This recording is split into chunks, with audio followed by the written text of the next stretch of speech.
Hi viewers, welcome to my channel. இன்றைக்கி நம்ம இந்த சம்மருக்கு ஏற்ற மாதிரி ஒரு குளுமையான ஜவ்வரிசியும் கேரட்டும் சேர்ந்த ஒரு பாயசம் எப்படி பண்ணுறதுங்கிறத பார்க்க போகிறோம். அதுக்கு நான் வந்து 100 கிராம் ஜவ்வரிசி எடுத்து வச்சுட்டு நல்லா 2-3 தடவை வாஷ் பண்ணிட்டு வாட்டர் நல்லா கிளியர் ஆனோன்னா ஜஸ்ட் 1/2 இன்ச் மேலே இருக்கிற மாதிரி தண்ணி விட்டு ஊற வச்சுருக்கேன். ஒரு 1/2 hour, மினிமம் 1/2 hour, நீங்கள் 1 hour கூட ஊற வைக்கலாம். அதுக்கப்புறம் கேரட் எடுத்துகிட்டு இருக்கேன், அதே அளவு 100 கிராம் விட ஏதாவது துளி கூட இருக்கலாம். நீங்கள் அழுத்தி அளந்ததுன்னா உங்களுக்கு 100 கிராம் தான் இருக்கும் கிட்டத்தட்ட. அதுக்கப்புறம் முந்திரி பருப்பும் திராட்சையும் காஞ்ச திராட்சையும் எடுத்துட்டுருக்கேன். உங்களுக்கு எவ்வளோ போடணுமோ அதுக்கு ஏற்ற மாதிரி எடுத்துக்கலாம். அதுக்கப்புறம் இப்போ ஏலக்காய் எடுத்துட்டுருக்கேன். ஒரு 3-4 ஏலக்காயை வந்து சர்க்கரையோடு சேர்த்து பவுடர் பண்ணி வச்சுட்டுருக்கேன். அதுக்கப்புறம் நாட்டு சக்கரை எடுத்துட்டுருக்கேன். ஈக்குவல் குவான்டிட்டி எவ்வளோ ஜவ்வரிசி எடுத்துட்டேன்னா நீங்கள் அதுக்கு 3/4 எடுத்துக்கலாம், 1 எடுத்துக்கலாம், 1.25 எடுத்துக்கலாம். அது உங்களை பொறுத்தது. இந்த சேம் வே நீங்கள் வந்து இந்த நாட்டு சக்கரைக்கு மேலே வெல்லம் போடலாம், வெல்லத்துக்கு மேலே சுகரும் போடலாம். அதுக்கப்புறம் இதில் வந்து போடுறதுக்கு வந்து குங்குமப்பூ எடுத்து வச்சுட்டுருக்கேன். இப்போ வந்து நான் இது பண்ணுறதுக்கு ஒரு 1/2 லிட்டர் வந்து ஃபுல் க்ரீம் மில்க் வாங்கிட்டுருக்கேன். அதை ஃபஸ்ட்டு நம்ம ஒரு பக்கம் காய்ச்சிடுவோம்.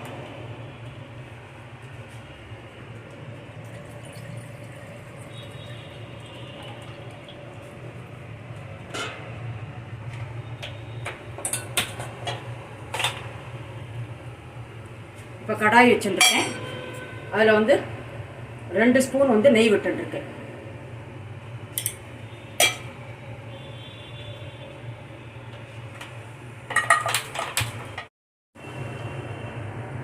நெய் உருகி எடுத்து இதில் நான் ஒரு 10-12 கேஷ்யூ நட்ஸை போட்டு அழகாக பொன்னரமாக அதை வறுத்துக்கிறேன். திராட்சை வந்து நம்ம அப்புறமா போடணும். உடனே போட்டால் வந்து அது இதுலேயே ஒரு திராட்சை விழுந்துருக்குன்னு நினைக்கிறேன்.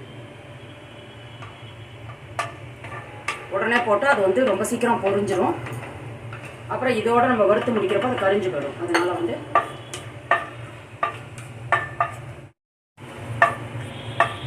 இது கொஞ்சம் வறுபட்டுருத்தோ ஒரு பாதி. இப்போ வந்து இந்த இதை போட்டுக்கிறேன், திராட்சையை.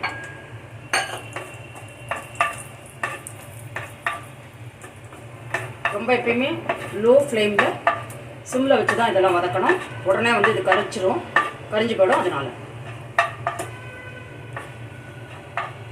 இப்போ உங்களுக்கு 2 ஈவனாக வதங்கி எடுத்து வறுபட்டுருத்து. இப்போ வந்து இதை நான் எடுத்து வச்சுக்கிறேன்.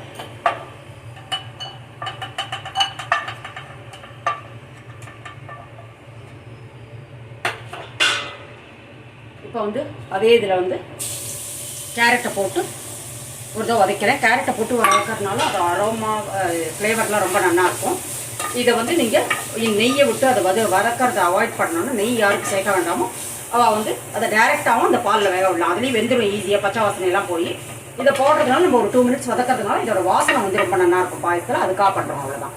இந்த சேம் வே நீங்கள் வந்து யாருக்கு வந்து நெய் யூஸ் படுத்த வேண்டாம், வெறும் பாயசம் எனக்கு சாப்பிட்ணும் வெல்லம் போட்டு அப்படின்னு நினைக்கிறவங்க வந்து இந்த கேஷ்யூ நட்ஸ் அந்த இதை வந்து டைரெக்டாகவும் நம்ம பாயசத்தில் போட்டுக்கலாம் பச்சையாக.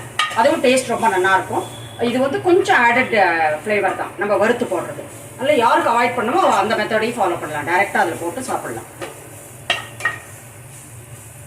இது ஒரு 2 நிமிஷம் வதக்கிட்டேன். இதில் உள்ள ஈரப்பசை போயிருக்கும், அதில் ஒரு ஃப்ளேவர் வந்திருக்கும், அதாவது நெய்யெல்லாம் இறங்கியிருக்கும். அதில் இதையும் நான் வந்து எடுத்து வச்சுக்கிறேன்.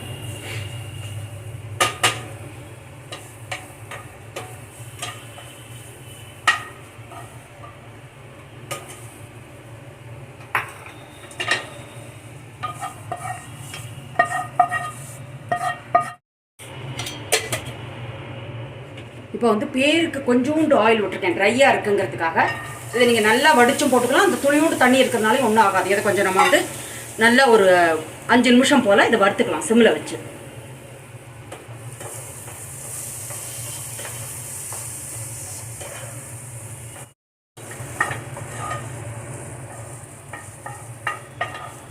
இப்போ வந்து ஒரு 4 to 5 நிமிஷம் வரைக்கும் இதை நல்லா நான் வதக்கியிருக்கேன். நெய்யோட கடாயில் வதக்கினாலே இப்போ நான் வரல 2 ட்ராப் தான் விட்டுட்டேன், கொஞ்சம் ட்ரையாக இருக்குன்னு. இப்போ நம்ம பால் வந்து காய்ச்சி வச்சுருக்கோம். காய்ச்சின பாலை வந்து இதில் விடுறோம். இதில் வந்து பச்சை பாலை வந்து விடக்கூடாது எப்பயுமே.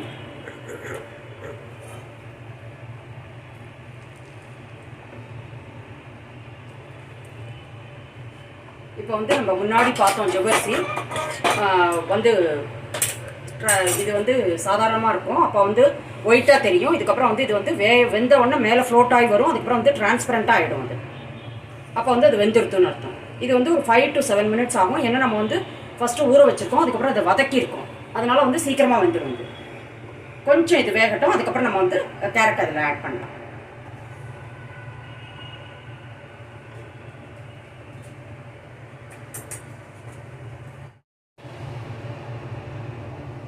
இப்போ இன்னொரு 2-3 மினிட்ஸில் இது வெந்துடும். இதை வந்து அப்படியே விட்டுறக்கூடாது, ஏன்னா வந்து இதில் மாவு இல்லையா ஜவ்வரிசிங்கிறது, அது கீழே போய் பிடிச்சிக்கும் உங்களுக்கு.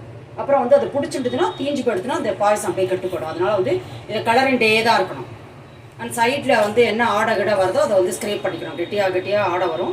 அது சைடில் என்ன இருக்கோ பீனிங்லேருந்து நம்ம ஸ்க்ரேப் பண்ணிட்டே இருந்தால் அது வந்து இதில் வந்து இதில் வந்து கலந்துரும். அந்த டேஸ்ட் வந்து நல்லாயிருக்கும் நமக்கு. இன்னும் ஒரு 2 மினிட்ஸ் இது கொதிக்கட்டும். அதுக்கப்புறம் நம்ம வந்து இதில் இதை கேரட்டை கலந்துடலாம்.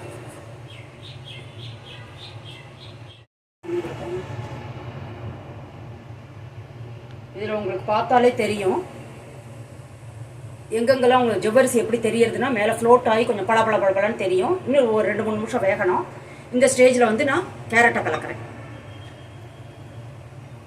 கேரட் வந்து 1 ஸ்பூன் கூடவோ குறைச்சலோ இருந்தால் தப்பு கிடையாது. ஜவ்வரிசியோட உங்களுக்கு வேணும்னா கேரட் நிறையா போட்டும் பண்ணலாம். நான் பொதுவாக 2 ஈக்குவல் குவான்டிட்டி எடுத்துன்னு உங்களுக்கு பண்ணியிருக்கேன். இது இப்போ இன்னும் ஒரு 2 நிமிஷம் கொதிக்கட்டும். ஆனால் கலரிண்டே இருக்கணும். சைட்லேருந்து ஸ்க்ரேப் பண்ணி நடுவில் கொண்டுட்டே இருக்கணும்.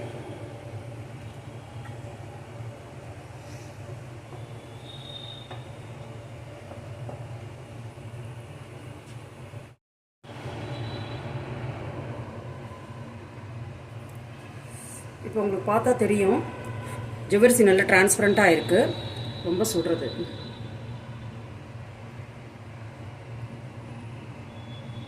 நல்லா வெந்திருக்கு. வெந்த ஒன்று தான் நீங்கள் வந்து வெல்லமோ சர்க்கரையோ நாட்டு சர்க்கரையோ கலக்கணும். வெல்லம் கலக்கிற பட்சத்தில் நீங்கள் வந்து வெல்லத்தை வந்து சைடில் வந்து அதில் மண் கல்லெல்லாம் இருக்கும், தூசியெல்லாம் இருக்கும். அதில் வந்து கொஞ்சமாக தண்ணி விட்டுண்டு ஒரு 2 டேபிள் ஸ்பூன் மாரி தண்ணி விட்டுண்டு அதை டைல்யூட் பண்ணிவிட்டு பாகெல்லாம் காய்ச்ச வேண்டாம். அதுக்கப்புறம் அதை வந்து வடிகட்டிட்டு அது நல்லா பச்சை தண்ணியாட்டம் ஆறுனோடனே இதில் கலக்கணும். சூடாக கலந்துடக்கூடாது. சூடாக கலந்தால் 2 சூடாக இருந்தால் திரிஞ்சு போயிடும். இதுவும் சூடாக இருக்குது, அந்த வெள்ளை தண்ணியும் சூடாக இருக்குன்னா திரிஞ்சு போயிடும். அதனால் நம்ம அவசரப்பட்டு அது கலக்கக்கூடாது. நல்லா ஆறி பச்சை தண்ணியாக ஆனோம்னா கலக்கணும். இதை வந்து நீங்கள் பொதுவாக டெஸ்ட் பண்ணி பார்த்துட்டும் வெந்துருத்தான்னு பார்த்துட்டோம். இப்போ வெந்துருத்து. இப்போ வந்து இந்த ஸ்டேஜில் வந்து நம்ம ஏலக்காய் பொடி பண்ணி வச்சுருந்தோம் இல்லையா, அதை கலந்துக்கிறோம். வெல்லம் இது நாட்டு சக்கரை வச்சுருந்தேன், அதை கலந்துக்கிறோம். இப்போ நாட்டு சக்கரை வந்து மெல்ட் ஆகும். இது நல்லா கொதிக்கட்டும். இப்போ இதில் வந்து இந்த ஸ்டேஜில் நான் வந்து குங்குமப்பூ போடுறேன். குங்குமப்பூ கம்ப்ளீட்லி ஆப்ஷனல் தான். உங்களுக்கு வேணும்னா போடலாம், இல்லாட்டி தேவையில்லாது. இதை பாலில் கலந்து போடலாம். இதுலேயே இப்படி டைரெக்டாக போட்டாலே அது வந்து அதில் டைல்யூட் ஆகிடும். இது ஒரு 5 நிமிஷம் இந்த வெல்லம் மெல்ட் ஆகி இந்த நாட்டு சக்கரை மெல்ட் ஆகி இதோட கலக்கட்டும், மிக்ஸ் ஆகட்டும். நல்லா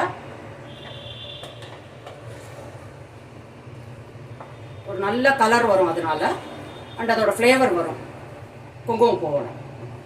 மற்றபடி இது போடாட்டியும் உங்களுக்கு வந்து டேஸ்ட் நல்லா தான் இருக்கும். அது போடணும்னு அவசியம் இல்லை. ஒரு 3-4 நிமிஷம் கொதிக்கட்டும். அது பச்சை வாசனையெல்லாம் போயிடும். அதுக்கப்புறம் வந்து நல்லா அப்சார்ப் பண்ணிடுறோம். இது கேரட்டும் நமக்கு இது ஜவ்வரிசியும் ஸ்வீட்டு இது எல்லாத்தையும் அப்சார்ப் பண்ணிடுறோம். அதுக்கப்புறம் நம்ம வந்து எடுத்துடலாம் 2-3 மினிட்ஸ்.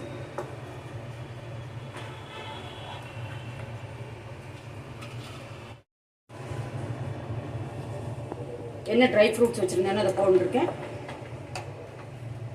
இதை வந்து சர்விங் பவுலில் மாற்றிடலாம்.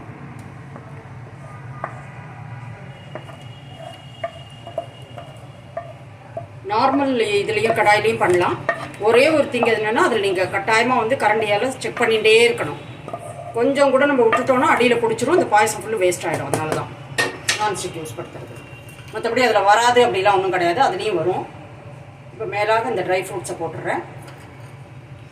பாதி அதில் போட்டேன், ஒரு கொஞ்சம் வச்சுருந்தேன், அதை இதில் போடுறேன். இப்போ நம்மளோட அருமையான வெயிலுக்கு ரொம்ப யூஸ்ஃபுல்லான ஒரு பாயசம், ஜவ்வரிசியும் கேரட்டும் கலந்தது. அண்ட் வந்து இதில் நம்ம வெல்லம் நாட்டு சக்கரை சேர்த்துறதுனால இன்னும் ஹெல்தி அது.